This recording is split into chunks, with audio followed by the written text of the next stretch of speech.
So I'm going to show you the do's and don'ts of wrapping. There are many ways, as long as you remember to protect the wrist, the thumb, and somewhat the hand and knuckles. You're trying to build a shell on top. The glove protects most of the knuckles. What we want to protect the knuckles is separating them. If you put your loop over, it kind of defeats the purpose of trying to make a hard fist because you are pulling the thumb out of joint. So you want to take the loop on the inside, which pulls the joint back in so you can make a hard fist. Keep your hand spread so that the wrist stays very wide and strong. Depending on the length of your wraps, you'll go up to 3-4 times around the wrist and around the knuckles. My hand happens to be a little bit big, so I can't wrap around those areas as much. I want to catch the thick part of the thumb to protect it.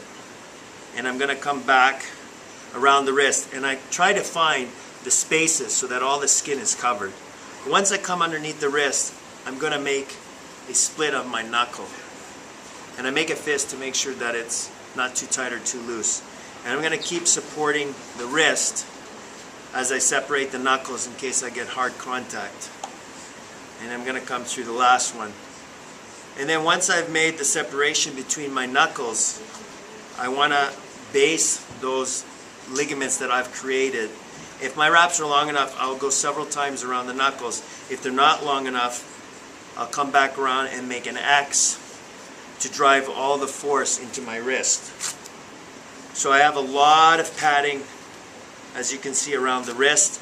My thumb is enclosed and being held in. My knuckles are separated. Plus I have material on top to keep those lines in between my knuckles separated. And it feels very hard and very supported. And that's how you wrap your hands.